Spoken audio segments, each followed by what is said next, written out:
Here's the crosshatch beans. You can see what the wind did to them. See, that's what wind damage does. There's the wind damage, 120,000. These beans were planted April 16th.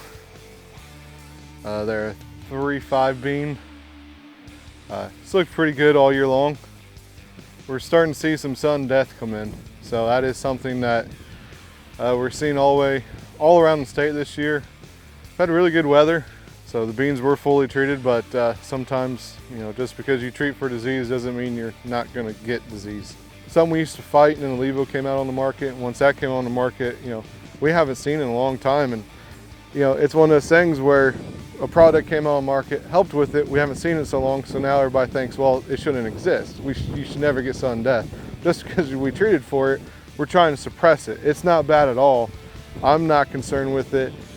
We've got a lot of right conditions for sudden death this year. But when you have a lot of right conditions for sudden death, it normally means you got a pretty good condition for good yield too. So I'm not concerned with it. I don't think it's going to wipe us out at all. We still got tons of green leaf matter throughout there. Plenty of stored energy. I think we're going to finish out strong. We're seeing it more in our compaction areas too. So, once you get out in the whole field, you can see little tints here and there, but it's more following the soil profile, wherever water is laid, compaction, different things like that. So I think we'll be okay.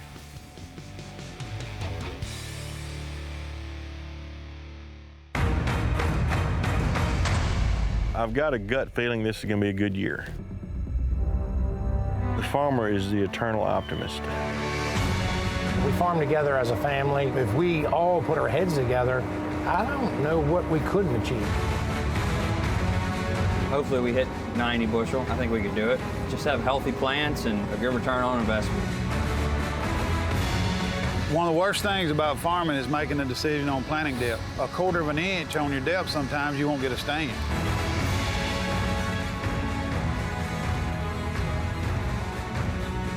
As you can see, my pinky ring's empty, so obviously I didn't win.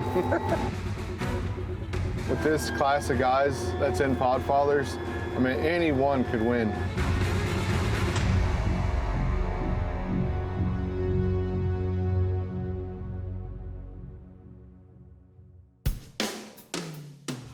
With the weather we've had, I can't complain. So it's part of it. Like I said, I'd rather be able to try to control the disease pressure than try to worry about getting rain or no rain and stuff like that. So Mother Nature, for the most part, has treated us well.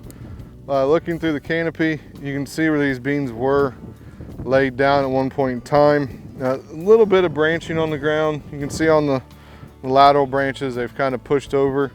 They're trying to stand back up. We was fortunate after the windstorm. We had a lot of good weather for it afterwards. Had a lot of sunlight.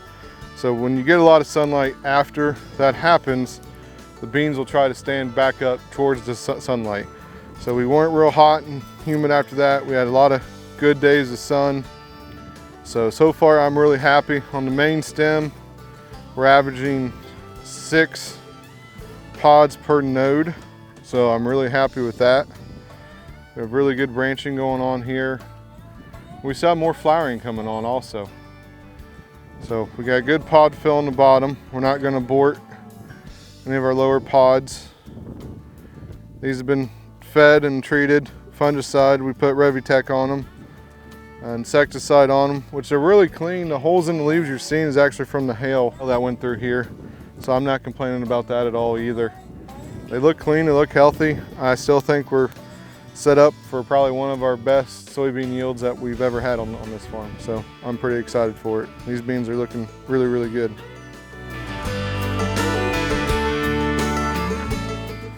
These things that look like peanuts down here. Now whether or not they're still active is what you want to check for now, which they should be. Yes. We still have active nodulation. We still got plenty of moisture in the soil. They're not hurting for moisture. Got a good taproot on it. Let's pull them straight up. A lot of nodulation going on here. Late season. That's where sulfur becomes so important to the bean plant.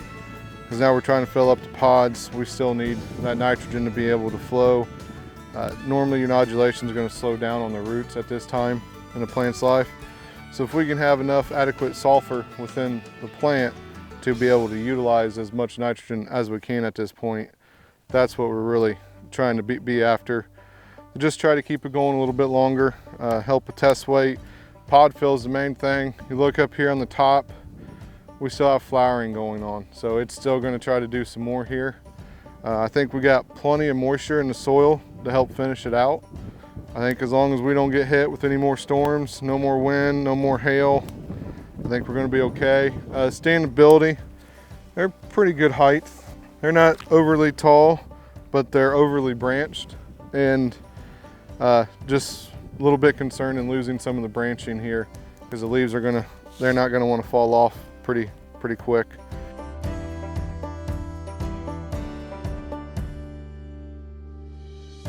So it's one thing to load them down with pods, it's another thing to be able to keep the branches on them and where they don't snap off. So we could lose some yield to that, but I call it the nature of the beast because you try to have all these branching, all these pods on them. Now it's just can the plant hold it and not drop them. But that's pretty much where we're at, but I'd rather have that problem than sitting here complaining that we don't have enough pods on. So once again, I'm not gonna try to complain about that either. Just trying to point out, the possibilities of things that could happen. And as we're looking through this, you can see how stacked all the way through here the beans are. I'm really pleased with that. All the way through, we got some 4 pods hanging on top. Branching has got good pods on them. The main stem is just really stacked. 6 pods per node. I like that. So I'm very pleased with it. I guess it all starts at planting, really. So to be able to feed, this many beans on a plant and out here, it's going to start with a good population. So we don't want to overcrowd it. So it's going to start there. Great product from Terramax, NewTek SIIF. We've been using that. You can see it's still carrying on through the entire season. We still have late season nodulation. So a product, once again, that we put on in furrow is still carrying on all the way at the end of the season. With the soybeans with Terramax, this is a product that we looked forever to find. I wanted a good in furrow inoculant. We finally found Terramax, and we was real excited to try it. We brought it out, and instantly, man, I just couldn't believe the nodulation we had so early. Thinking, no way this can work this good. I mean, we're finally up in that 6, 7, sometimes 8% of nitrogen, and we're able to carry it throughout the season.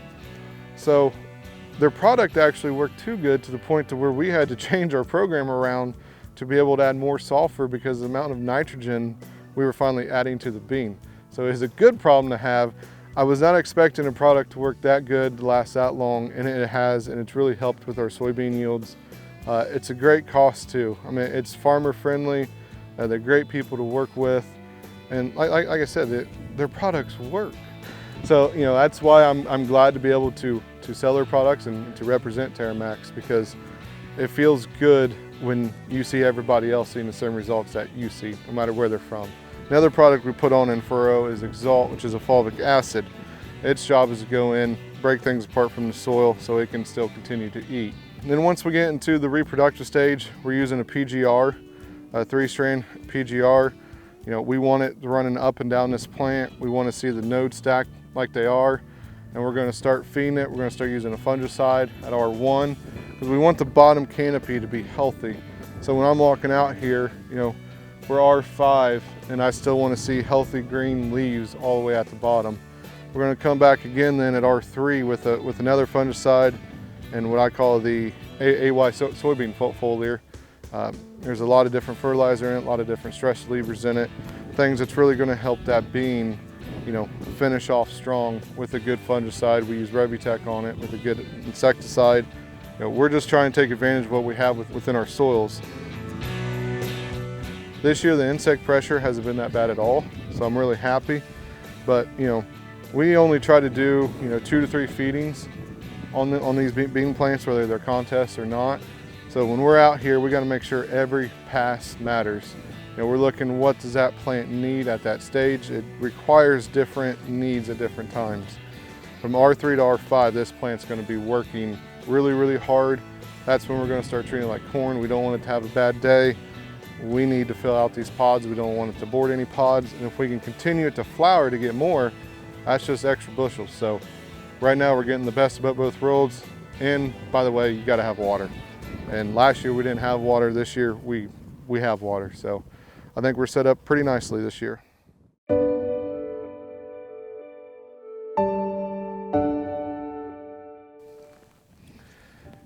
And look, I'm not complaining. Last year we was dry.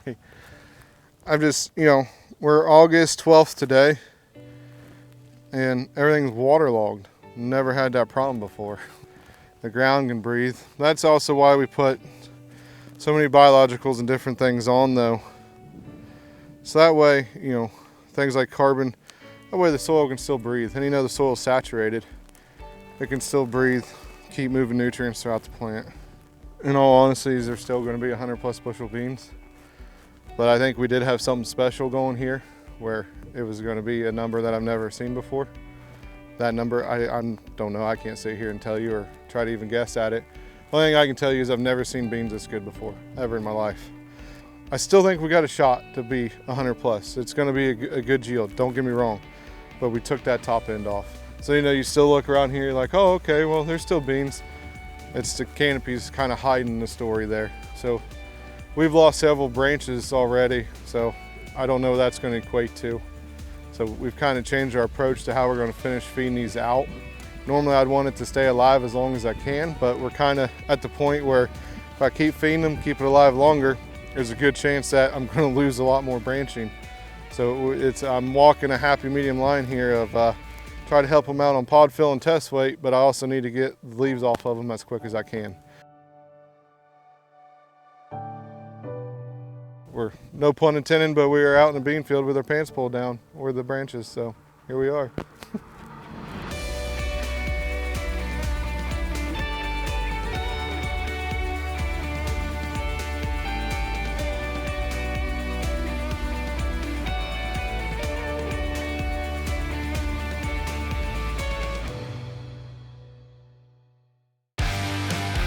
Copperhead concaves, to me, are the only way to go. This is a real return on our investment. And when we went to these, we took an automatic increase all the way to 5,300 bushels an hour, which is incredible. Sometimes we don't have enough truck to keep up with what this combine can harvest. Used less horsepower, less fuel, and did a better job cleaning. It's second to none. I'm very fortunate that I've been working with Concept Agritech now for 4 years. We have 12 Concept Agritech plots out right now. We feel like we're picking up some pretty good bushels. Oh, here's one of their flagship products here. This is their Cowboy product. It's their calcium boron premix. They do have a great line of products here. Man, this is like drinking water. I think every crop needs a gallon or two of it. It's just, it does that much for you.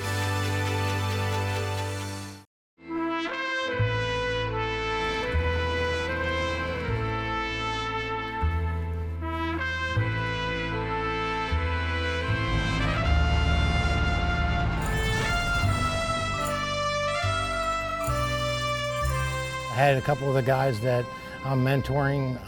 I call them my bean babies. One of them was here today.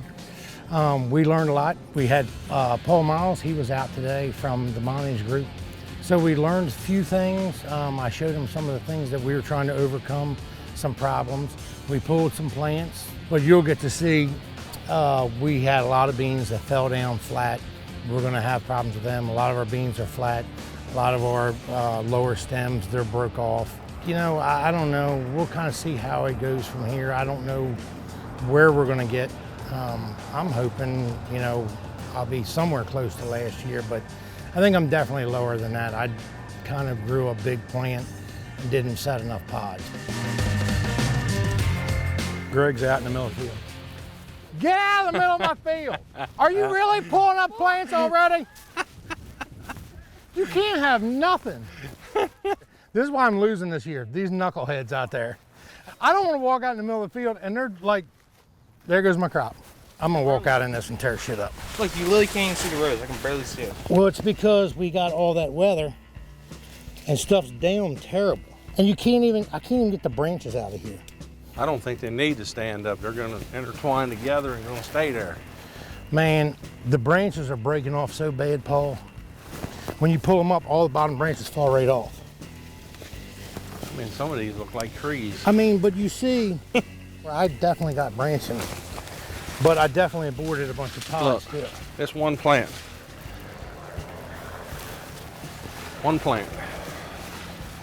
Did the bottom branches break right off? Yeah, they broke. Yeah, see what I mean? But there is beans.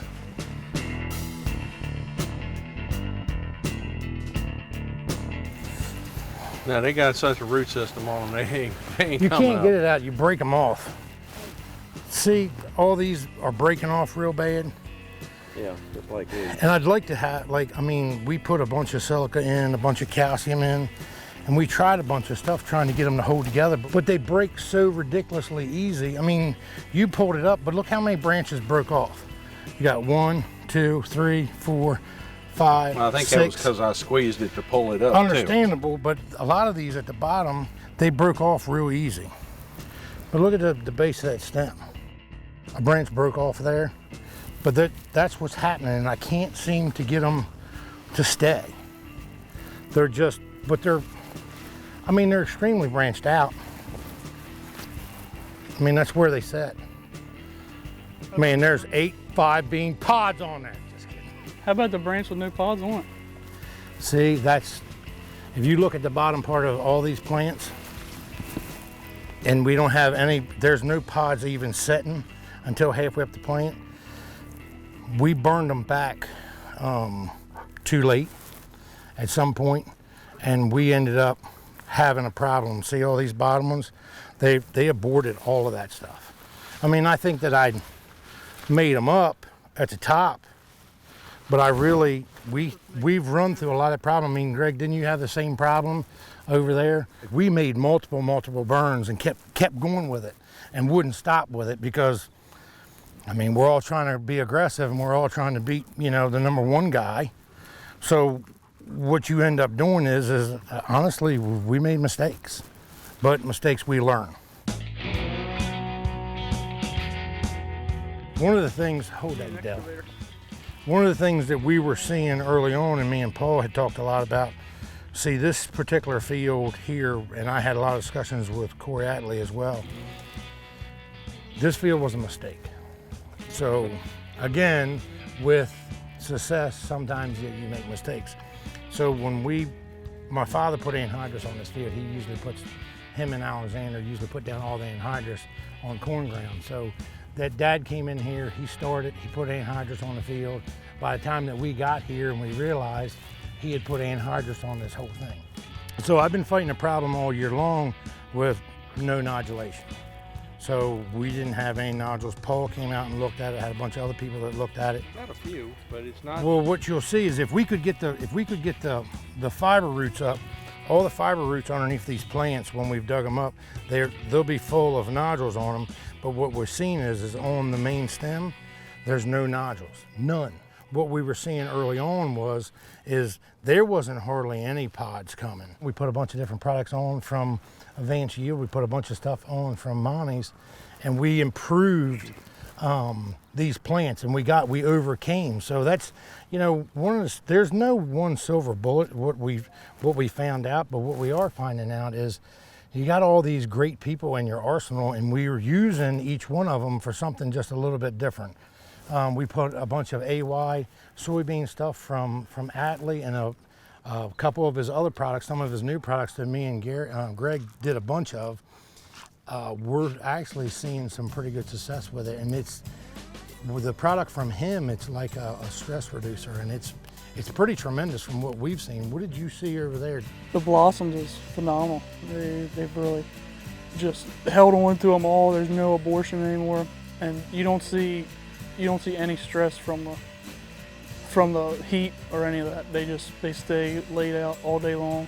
Doesn't Just matter. pulling in sunlight. That's right.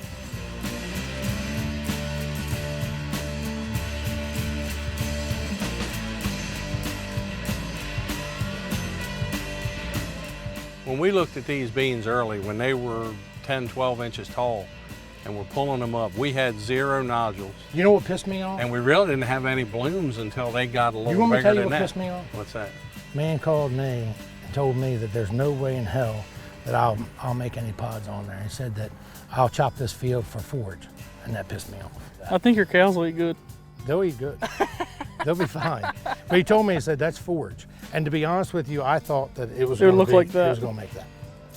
You know, because at the point that you were out here looking, Yeah. it was, Oh, there was nothing there. I mean, but you can see at that point, there ain't shit here. All those are abortions. We know this isn't a return on investment. This is a loser. But if we can find one thing. And I mean, the one thing that we did find over the past few years that we run on every acre is we run, a 2x2, and we run in furrow with sugar and carbon on 100% of our acres. I don't do it on our wheat beans because we don't, you don't know how that's going to go because it can get hot and dry over here, unlike yours. Yeah. Always get God's rain. country. God's country. Always get a rain. But yeah, that's kind of what it look. So if you guys want to ride over that other farm real quick, we'll take a look at them.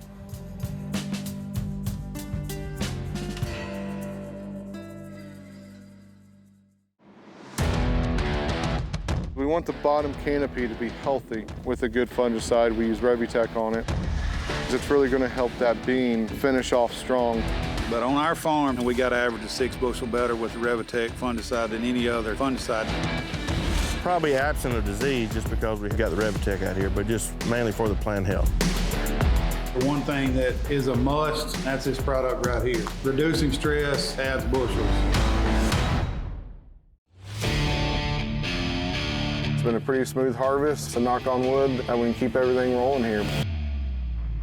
One of the bigger reasons this harvest has gone so much smoother is, we got 2 Fent T9s over there. They've just been pumping the grain. And we're actually producing more bushels than what we have in the past. They don't lack for power, that's for sure. I've been very pleased with everything.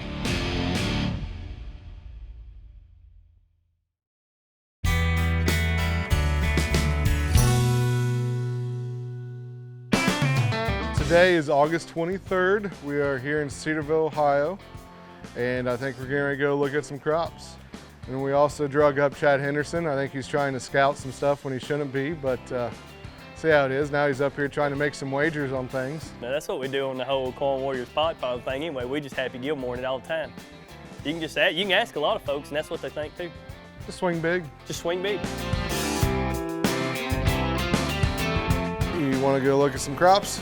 How about we just start with some beans? I'm good with that. So we had sudden death that is really bad. And everything had a levo on it and everything. Beans is really filling out nice, aren't they? Mm-hmm. How thick it is in the pod. That's one thing we haven't had in years.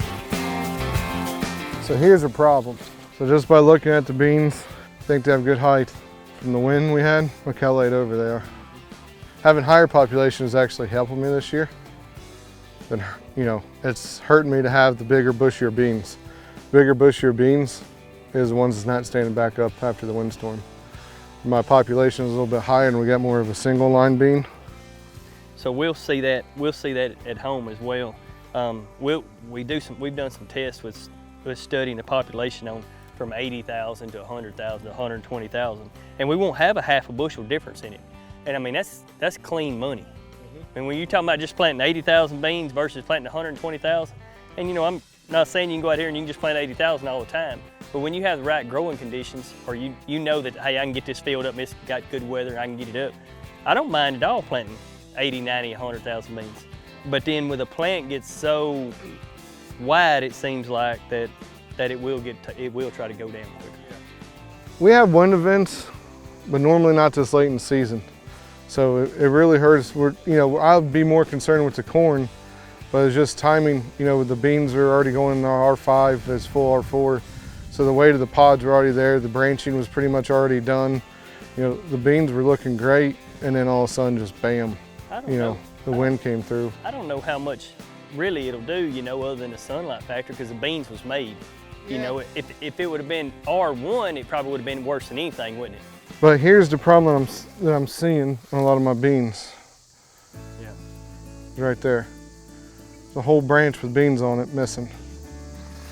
So where we see where the wind has came through, it's actually pushed it over and snapped the branching on it. Because, oh yeah, by the way, we also had 4 inches in 20 minutes and 2.5 inch hail.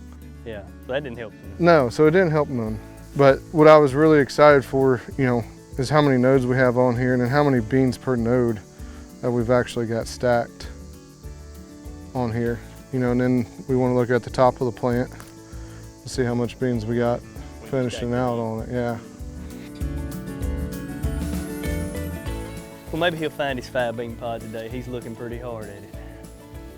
Not gonna happen. You know what would really burn my butt is if Matt would come up here and just find one like that. I swear. You just leave. I think he just carries them in his pocket. Just get in his truck. Just get in the truck and leave. Yeah. Just I'm gonna leave you here. Man, I'd be mad. That's what I said to you when first came us, man. We got a good feel on the pods, you know. Because it's a fine line, you know.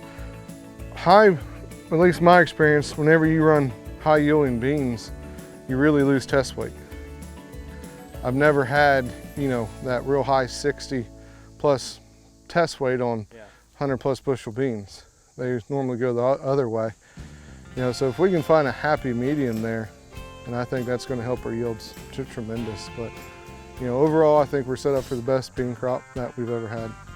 One of my highest yielding bean fields that I had it took 30 days for full emergence. The thing is, we're planting earlier, so it's a double-edged sword. We're planting in the cold temperatures, cold soil temperatures. Well, you're not going to have things emerge evenly, but you want that more daylight, you want that longer growing season, so you got to take the good with the bad, and we can outweigh it by planting it early instead of waiting until the end of May to plant our beans, where yeah, we can have everything up at once looking great. We can't recover that yield that we lost of a month daylight though. We'll never be able to recover that. The whole theory behind it, you know, they come out of the ground and, you know, a bean don't know. It don't know when it comes out of the ground, it just knows it's supposed to do this today with the sunlight it has.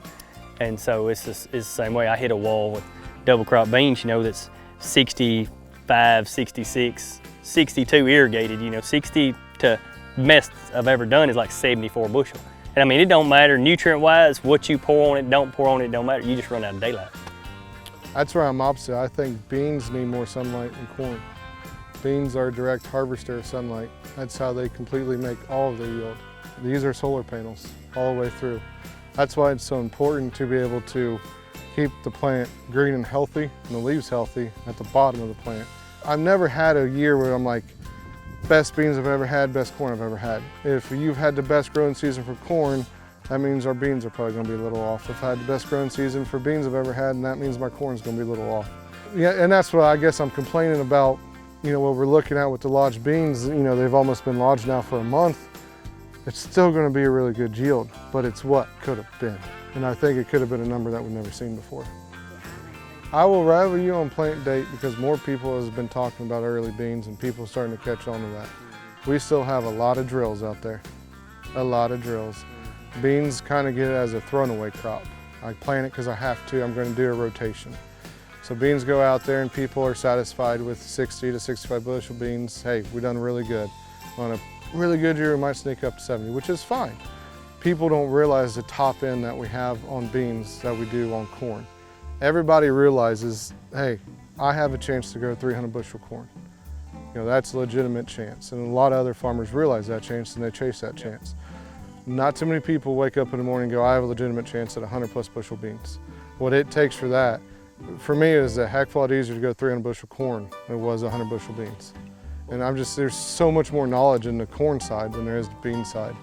But when you have seed, you know, for us, we need to at least have spacing an inch between each seed. And we didn't start getting these consistent high yields on beans until we started going with a planter, the Exact Emerge, that was capable of placing every bean at 99% plus accurate. Before it was, well, if you had some here, had some here. That's how you take a big bushy bean though, have all the branches, you crowd it, you know, the beans weren't there. Well, now it just went from a big bushy bean to a straight single line bean. Well, you can throw everything you want to, it's not gonna make it up. It's because of the way it went into the ground. You're never gonna recover that the rest of the year. You're never.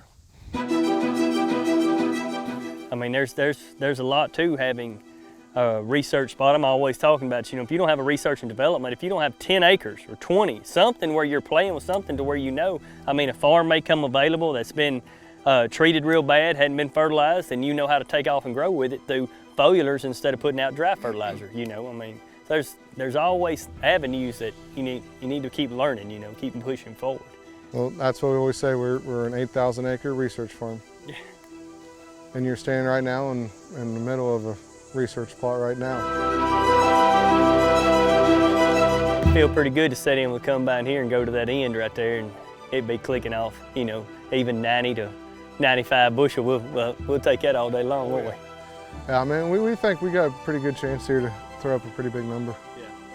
So it'll be interesting to see. Well, it looks good.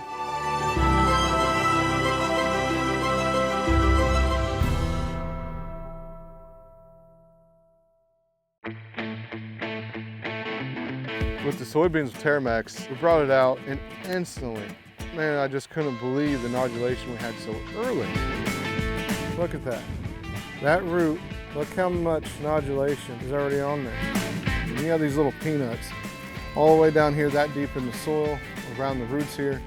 That's a very good start. If you haven't heard of them, you better get to know them because their products are here to play.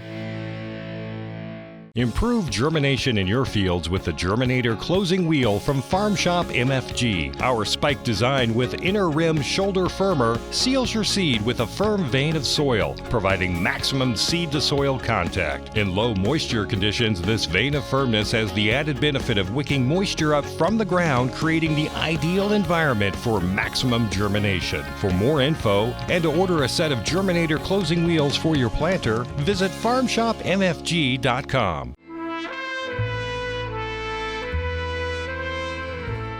I had my guy out here the other day from UPL. I brought him out here to show him this specific problem. He goes, dude, you got me. I don't know. He's like, I've never seen anything like that. I've never seen stems like that, but I've never seen anything break off like that. They're the most fragile beans I've ever had. You know how a really hard piece of metal, a hardened piece of metal, snaps easier?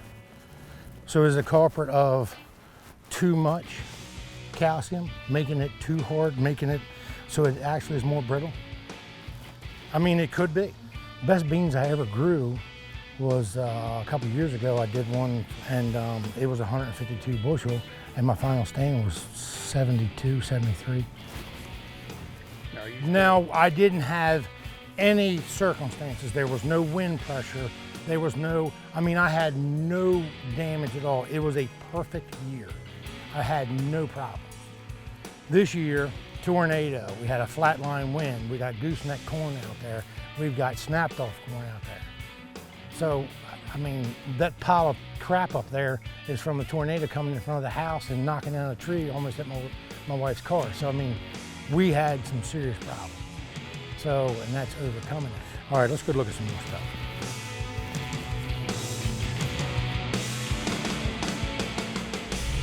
Hey, do you want to walk in your 30-inch beans, make you feel better? Yeah. It's 30s on that side. Standing. Are you serious? You probably will. 30 inches, baby. It's right here.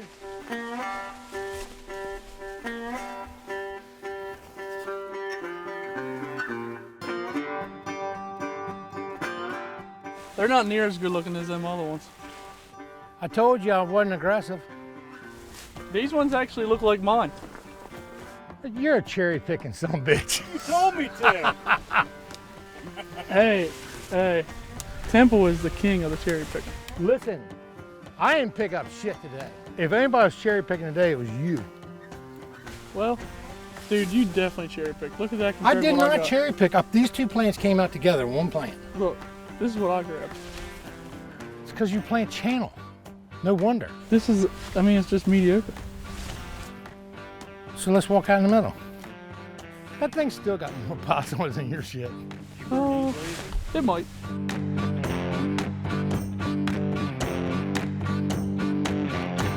They were next to each other. How am I cherry picking?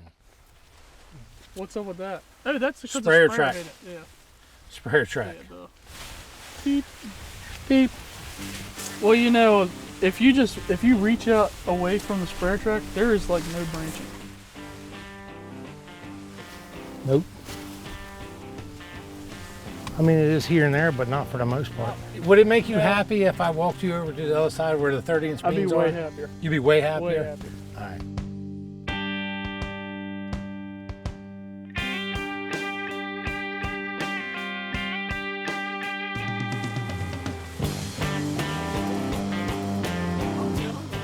Now, what I will tell you is I've never played high yield situation with 30-inch beams. This is what they are. Like, this is Monty's carbon and sugar in furrow. This is 145,000. AY soybean was on top of them. It's had 2 or 3 fungicide treatments, which that's how we treat all of our acres.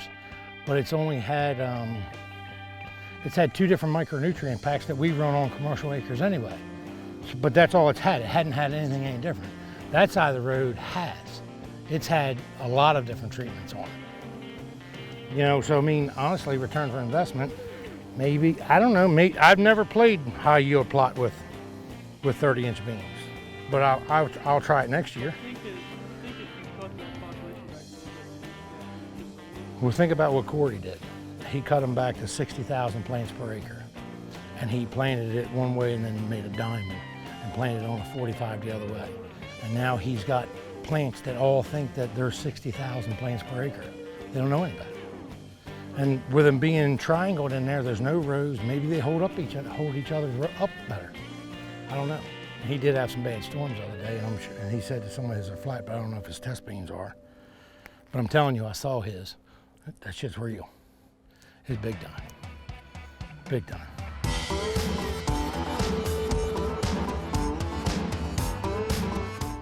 I mean, what would this plant be at 100,000? It would be a completely different animal. Look at that plant over there at 145 versus my house at 100. It's a completely different animal. Every time you change something, you change the structure of the plant. Look, it's a 7-bean pod. Holy shit. Shh, don't tell anybody. It's a 7-bean pod. That's unbelievable. I don't know what to think about the 30s. I mean, maybe the best case scenario is to do like something like Corey's doing with a 30-inch rail.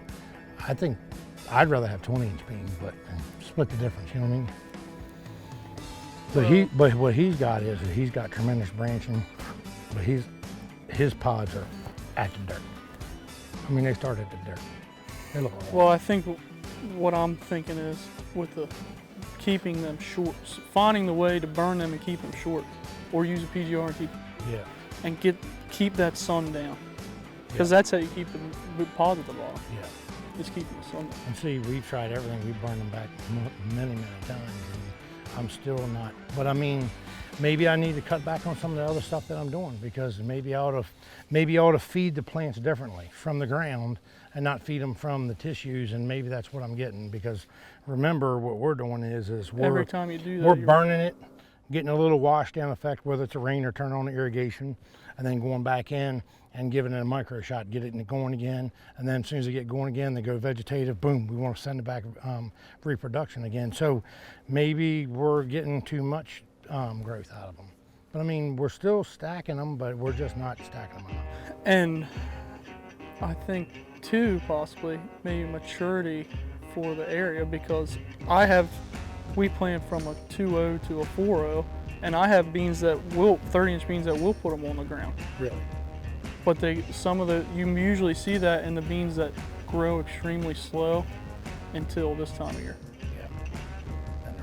Then they're off the They still end up getting huge, but those beans are stacked at the bottom because they had all that room all year. And unfortunately, the downfall of that is your herbicide program has to be strong, because you don't keep the weeds at bay, because you have sunlight to the dirt.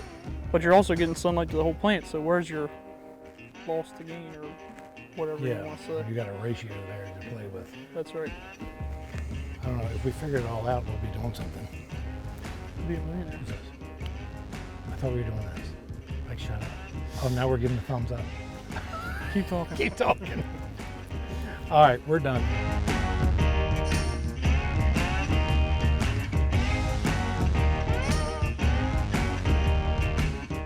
All right, well, it's been great having the Podfather crew here today. We've scouted a bunch of fields. We got to see a bunch of stuff.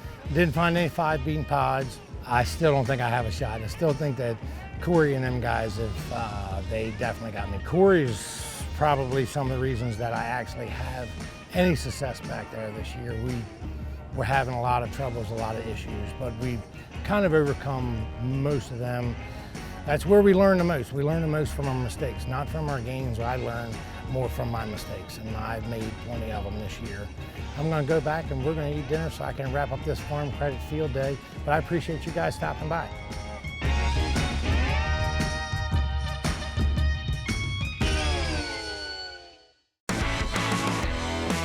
What we're doing out here is we're burning these rice fields off. The amount of greenhouse gas emissions that we're putting into the atmosphere with this smoke is so much less than if we were to leave all this straw out here and to allow it to decompose over winter. I'm ready just to quit looking at it, tired of looking at the flat beans, get it over with and move on. We do have a couple other fields that are looking really, really good, so if this one doesn't pan out, I think we got a couple backup.